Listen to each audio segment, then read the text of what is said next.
तो हेलो बच्चों, आप लोगों का स्वागत है एमजेड क्लासेस में। और आज हम लोग एमजेड क्लासेस में सबसे इम्पोर्टेंट क्वेश्चन के बारे में बात करना है, और जो कि आपके बोर्ड एग्जाम के लिए बहुत ही इम्पोर्टेंट क्वेश्चन के बारे में मैं बताने जा रहा हूँ। तो इस वीडियो को प्लीज़ प्लीज़ प्लीज़ आप मिस ना करें।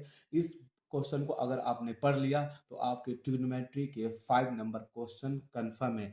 इसी से आपके बोर्ड एग्जाम में आने वाले हैं। जो भी मैं जितना क्वेश्चन बताऊंगा, बस उस क्वेश्चन को आपने पढ़ लिया तो आपका बोर्ड एग्जाम में ट्रिग्नोमेट्री का जो तुम्हारा आपके पास हाइट एंड डिस्टेंस है उससे 5 नंबर कंफर्म हो गए, एकदम कंफर्म। मेरा कहने का मतलब कि आपका ये जो मेरा काफ़ी रिसर्च के बाद ये मैंने 5 क्वेश्चन तैयार किया है, बस आप इस 5 क्वेश्चन को पढ़ लीजिए, आपका बोर्ड एग्जाम का हाइट एंड डिस्टेंस का झंझट ही खत्म हो जाएगा, है कि नहीं सर। तो चले विदाउट देरी के हम लोग क्वेश्चन चलते हैं, जो कि मेरा पहला इंपॉर्टेंट क्वेश्चन आपका इस प्रकार है। ठीक सर, तो जैसा कि देखें क्या बोल रहा है कि भूमि के एक बिंदु से 20 मीटर ऊंचा भवन है। मतलब आपके पास क्या है, एक 20 मीटर ऊंचा भवन है। ठीक देख रहे हैं ना। बोला शिखर पर लगी एक संचार मीनार। मतलब संचार मीनार कहने के मतलब उसके ऊपर में एक संचार मीनार लगा, टावर लगा हुआ है। बोलता है संचार मीनार के तल के साथ शिखर का उन्नयन कोण 45 है, 60 डिग्री है। मतलब इस प्रकार दिया। अब ये तो हो गया सिंपली पढ़ना, अब इसको ध्यान से पढ़ना और फिगर ड्रॉ करने की जरूरत है। देखिए, भूमि के एक बिंदु से, तो सपोज करें मैंने यहाँ पे भूमि का एक बिंदु मान लिया। ठीक है। अब बिंदु से 20 मीटर ऊंचा भवन, मतलब बोल रहा है भूमि का एक बिंदु है और 20 मीटर ऊंचा भवन। तो ये मैंने आपने क्या मान लिया, 20 मीटर ऊंचा भवन। ठीक सर, भवन हमेशा क्या होता है सर, स्ट्रेट होता है। अब देखिए, ऊंचे भवन के शिखर पर, शिखर मतलब सर यहाँ पे, ये आपका बॉटम पॉइंट हो गया, ये पाद बिंदु हो गया शिखर। तो इसके ऊपर में क्या लगा हुआ है, एक टावर लगा हुआ है। ठीक सर। अब बोल रहा है कि शिखर पर लेके संचार मीनार के तल, क्या बोल रहा है, संचार मीनार के तल। ये आपका संचार मीनार हो गया। अब इसका तल क्या हो गया, ये हो गया, और शिखर ये हो गया। तो बोलता है संचार मीनार के तल के साथ का उन्नयन कोण, संचार मीनार का तल और शिखर का उन्नयन कोण कितना डिग्री है, क्रमशः 45 डिग्री और 60 डिग्री। किसके साथ, इस बिंदु के साथ में। मतलब आपके पास यहाँ पे आपका कोण कितना डिग्री है सर, 45 डिग्री है। और ये आपका संचार मीनार के शिखर, सॉरी, थोड़ा सा फिगर ड्रॉ करने में ये स्ट्रेट करना है आप लोगों को, ऐसे नहीं करना है। देखिए, ये आपका पॉइंट था, पॉइंट से ये आपका संचार मीनार था। संचार मीनार का ये तल के साथ आपके कोण कितना डिग्री बना रहा है सर, 45 डिग्री। और संचार मीनार के शिखर के साथ आपका कोण कितना डिग्री है सर, 60 डिग्री है। कितना है सर, 60 डिग्री। से मैं दूसरा कलर से दिखा देता हूँ ताकि आपको दिक्कत ना हो। ठीक सर। और ये आपका कोण बन गया।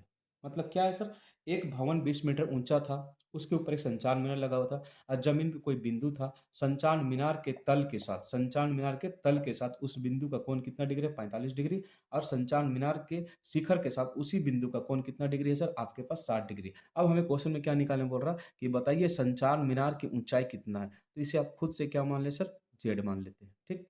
तो यहां से ये ट्राइंगल का नाम दे देते ए बी सी डी। अगर आपने क्वेश्चन के अकॉर्डिंग आपने फिगर तैयार कर लिया, तो सोच लीजिए कि इस क्वेश्चन का आधा पार्ट आपने कंप्लीट कर लिया। ठीक सर। तो जैसा कि हम लोगों ने क्या किया सर, पिक्चर तैयार कर लिया। ठीक, अब चलते हैं इसके सॉल्यूशन की तरफ चलते हैं।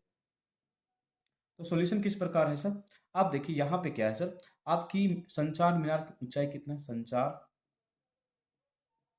मीनार की ऊंचाई जेड मीटर है। भवन की ऊंचाई 20 मीटर है। एंड आपके पास बिंदु से दूरी, बिंदु से भवन की दूरी, यहां से कुछ नहीं, तो हम क्या मान लेते हैं सर, वाई माने। आप ये जरूरी नहीं है कि मैंने वाई माना है तो आपको भी वाई मानना है, आप वहां पे कुछ भी मान सकते हैं। तो मैंने क्या मान लिया सर, वाई मीटर। आपके पास दो एंगल है, तो थीटा 1 मैंने कितना मान लिया सर, 45 डिग्री। एंड थीटा 2 मैंने कितना मान लिया सर, आपके पास 60 डिग्री। अब आपको ये आपका पिक्चर तैयार, देन आपका गिवन हो गया। अब उसके बाद आपको क्या करना है सर, इस पे सॉल्यूशन का स्टार्ट करते हैं। तो आप कोई भी ट्राइंगल चूज करें और यहाँ से बनाना स्टार्ट कर सकते हैं। तो मैं चूज करता हूँ ट्राइंगल बी सी डी से। क्या sir, triangle B C D से। आप देखिए ये वाला पार्ट क्या होता है सर, पी होता है। और ये वाला पार्ट क्या होता है? बी होता है। तो आपको पता है जब किसी भी ट्रायंगल में या किसी भी फिगर में अगर आपके पास पी दिया हुआ और बी निकालने के बारे में बात होता है, तो आपको पता है कि पी और बी किसका फ़ॉर्मूला में आता है सर? ट्रिग्नोमेट्री के हिसाब से tan theta and you know that कि tan theta is equal to क्या होता है सर? P bye B. तो यहाँ पे हम लोग क्या करेंगे सर? टैन अब यहाँ पे कौन-सा एंगल बन रहा है सर? 45 तो यहाँ पे theta 1 is equal to P upon B. ठीक सर? चलिए, तो यहाँ पे टैन थीटा का मान मेरे पास कितना 1 का है? 45 डिग्री एंड पी का मान आपके पास कितना है सर? 20 है एंड बी का मान कितना है सर? आपके पास y है। ठीक? चलिए, अब देखिए, तो tan थीटा का मान कितना होता है सर? tan 45 डिग्री का मान होता है 1 होता है पूरा का वैल्यू एंड यहाँ पे कितना 20 और नीचे कितना सर y। तो आप इसको क्या करें सर? यहाँ पे कुछ नहीं तो क्रॉस मल्टीप्लाई करके 1 मतलब y into 1 is equal to कितना हो जाएगा सर? 20 है कि नहीं सर? तो अब इसके बाद क्या करेंगे सर? थोड़ा-सा हमें मिटाना पड़ेगा, जैसे कि स्पेस की कमी की वजह से। तो चलिए हम लोग क्वेश्चन को ही मिटाते हैं। ये रहा, थोड़ा क्वेश्चन में मिटाने पड़ गए, तो कोई दिक्कत नहीं है, सॉल्यूशन हमें आनी चाहिए, है कि नहीं? तो चलिए देखिए, आपके पास y इज़ इक्वल टू कितना आ गया सर? 20 मतलब आपके पास यहाँ पे सॉरी यहाँ तो दिख नहीं रहा, y इज़ इक्वल टू आपके पास 20 मीटर आ चुका है। इसको क्या मान लें? इक्वेशन 1।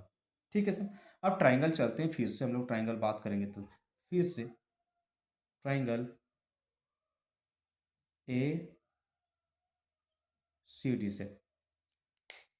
तो ये ट्रायंगल आपके पास कितना हो गया सर? एसिड ट्रायंगल चलते हैं, ट्रायंगल एसीडी। तो आप यहाँ पे देखें 60 डिग्री बन रहा है, तो यहाँ पर भी क्या लगेगा सर? 10। तो टेन थीटा टू पी का मान आपके पास कितना है? यहाँ से यहाँ तक, क्योंकि सर ट्रायंगल कहाँ से बन रहा है? ए से लेकर सी तक और ये डिस्टेंस तोड़ तोड़ के दिया, ए से बी एंड बी से सी है। तो यहाँ पे मेरे पास पी पूरा माना जाएगा, तो पी बाय बी। तो पी बाय बी हो गया 10। आपके पास थीटा कितना डिग्री है सर? 60 डिग्री। तो 60 डिग्री पी का मान कितना हो गया सर? जेड प्लस 20 और बी का मान कितना सर? वाई। 10 60 डिग्री का मान कितना हो जाता है सर? आपके पास आपका √3 होता है। कितना सर? √3 जेड प्लस 20 बटा कितना आपके पास? वाई हो गया। चलिए इधर मिटा लेते हैं सर। तो ये आपके क्या हो जाएगा सर? इसके नीचे कुछ नहीं, कितना 1, तो अंडर √3 इंटू 1 बराबर जेड प्लस आपके पास बी। इसको क्या मान लेते हैं? इक्वेशन 2 मान लेते हैं। अब जैसा कि आप देख रहे हैं इक्वेशन 1 में आपके पास y का वैल्यू कितना मिल चुका है? 20 मीटर। बस इसमें पुट कर दे, मतलब क्या करें? आपके पास y का मान समीकरण 2 में रखने पर, तो समीकरण 2 मेरे पास कितना है सर? y√3 मतलब y की जगह पे यहाँ पे 20 और √3 को पुट कर दें बोला, तो क्या होगा सर? z प्लस आपके पास 20। तो ये आपके पास 20 ये नंबर में है, ये भी नंबर, तो यहाँ से इसको इधर ले आइए सर। ठीक है? अच्छा, आप लोगों को यहाँ पे दिख नहीं रहा स्पेस नहीं, ठीक है? तो चलिए यहाँ तक तो सॉल्यूशन हो गया। अब इस जगह मेरा यहाँ पे स्पेस दिख रहा है, तो यहाँ पे हम लोग इसको यूज़ कर लेते हैं, ठीक सर? तो 20√3 ये 20 नंबर प्लस में, तो इधर आके क्या होगा? माइनस, उसके पास उधर क्या बच गया? जेड। यहाँ से कॉमन आप निकाल सकते हैं, अंडर √3 -1 कॉमन निकाल दो 20, तो यहाँ पे क्या बच गया? Z. Then Z is equal to क्या हो जाएगा सर? 20 ब्रैकेट में अंडर √3 -1 मीटर। और जेड हम लोग किसे मान के चले थे सर? आपके संचार मीनार की ऊंचाई। तो इस तरह से आप लोगों ने क्या किया कि ये आपका संचार मीनार की ऊंचाई निकल गया।